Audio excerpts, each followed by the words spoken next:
Welcome, it's Susie here, and welcome to Unlock Your Life. And in this episode, we'll start wrapping up our money and finance period, where we've been talking about money and finance and how to gain control back when it comes to money and your business.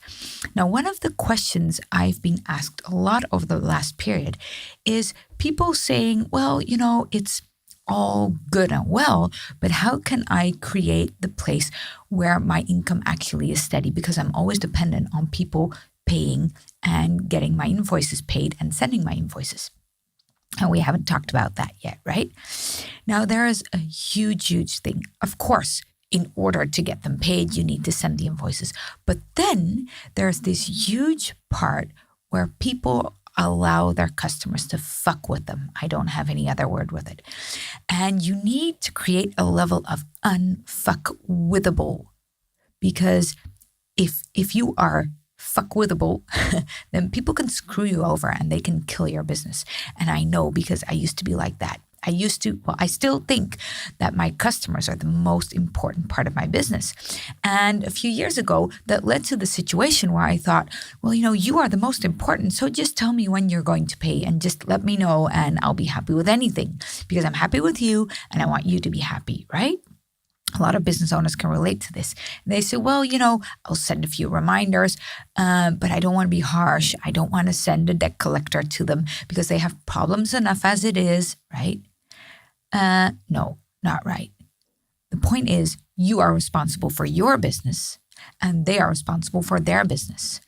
And that means that, yes, of course, you can be really nice about the terms and around the agreements. And sometimes I let people pay less in the beginning and more in the end, et cetera, et cetera. But they want to do business with me as well, because it's good for them as well. They want their results. So to be unfuckwithable, I have to really be clear about, this is how we're going to do it. Do you agree? And then they can change and say, yeah, I can agree with this. And then once we have an agreement, then they start to be responsible for their end of the deal, not me anymore. And this took me a lot of insight, because I thought, well, if they have a problem on their desk or their mom died or whatever happens in life, stuff comes up in life, then I don't want to be harsh. I don't want to kill people. Well, you're not killing them. You're just saying, hey, you are responsible for your part of the deal. I'm responsible for my part of the deal. And does that mean you can never be understanding? That's also not what I'm saying. What I'm saying is, I am not a bank. I'm not in the financial industry. I don't give people loans. That's just not what my business is about. And that's also not what your business should be about.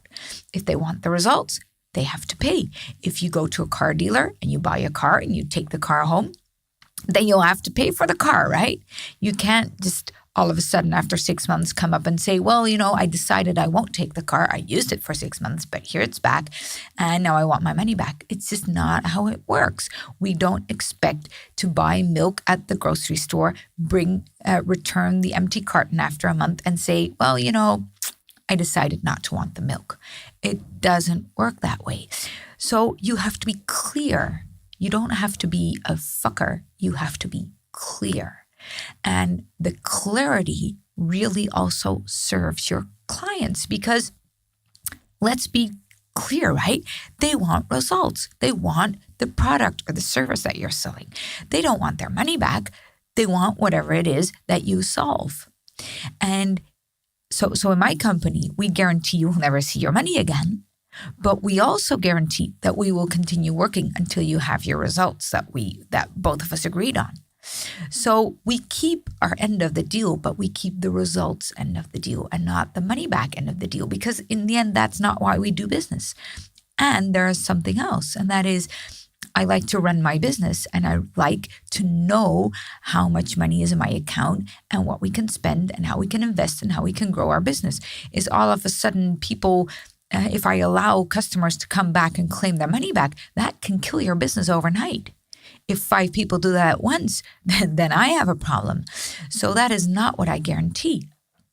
And that's not what you should be guaranteeing. Now, I get that there are certain types of businesses where this is different, because You might have a mail order service where you send out your product to people, and then you might have legal obligations of a certain period of time where you will have to be able to send their money back. That's fine. Keep a separate account where you leave that money and don't touch it until that period is over, and then be unfuckwithable. But be unfuckwithable, because if you're not, they will fuck with you. Why? Because people are like that. I'm like that. If I have a problem, I look and see where I can get my money back. You probably do the same thing. So the thing is, you have to be in a place where you start taking responsibility for you.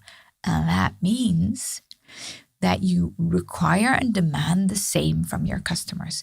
Now, that actually serves them big time. So please leave a message in the comments where you used to fuck up or where you used to allow people to screw you over. Let me know how that looked in your business. In my business, it wasn't pretty. I know that. And maybe in your business, it is. Let me know. Let me know the tips and the tricks that you use, and let's see if we can learn from this. And there's one more thing I want to say about it. Why are we like this? Basically, and this is a really important thing to get, and I want you to understand this, we learned this in childhood, right? Because our parents wanted us to take responsibility, but then in the end, they didn't really give us the responsibility. So they wanted us to be responsible, but they took over just before we could learn the lesson. And with my kids, that looks like this. My son got a laptop for me for his schoolwork, and he needs it at school, and he lost the charging cable. So he couldn't charge his laptop. That means he couldn't use it, he couldn't do his homework, etc., etc. And I knew this, but he never asked me to help out. So I said, you have to go to the help desk at school and sort it out. He never reported back to me, so I assumed that this problem was fixed or whatever. I didn't look into it. And then all of a sudden, I saw him carrying my MacBook around the house and putting it in his school bag. And I said, what's going on? And he said, well, I need a computer. Yeah, and I gave you one. Yeah, but I lost the charging cable, so I thought, oh, well, I'll take this one. I said, but that's my MacBook. He said, yeah, but I was allowed to use it, am I not? Yeah, but you're not allowed to bring it to school. No, he said, but, well, I lost my cable, so I need it. I said, well, maybe you need it, but it's not yours, and it's not allowed to go to the school environment where it might be easily broken, etc. And he said, yeah, but, I need a computer. I said, well, I gave you one, so you better fix it. And he said, but I'm not responsible for the fact that I lost the cable. And I said, well, who is? Well, it got stolen from the classroom where I left it accidentally. And I said, well, it's still not my problem, and I'm not fixing it for you. I want you to fix it. And he said, but how can I do that? Well, now you're asking a question, I said to him. Maybe I'm willing to help, but maybe it should be your initiative, not mine. And he got really angry with me. He's 13 and a half years old, and he was really pissed off because he thought I should be the one taking the responsibility here. This is where if you start to be wishy-washy as a parent at this point, then your kids will not learn to take responsibility.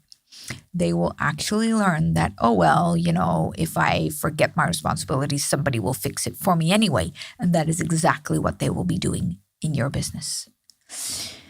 So the big lesson here is maybe your parents did not do a great job, but maybe your clients can teach you where you're wishy-washy and taking your responsibility for your business. So share with me in the comments how you do this. Please go over to our Facebook group, Money Mindset Strategies for Heart-Centered Entrepreneurs. Share your story. And if you're really daring, share it in a live stream. I love to hear from you. And I hope to see you next week where we will start an entire new topic. So see you then, and bye for now. Bye.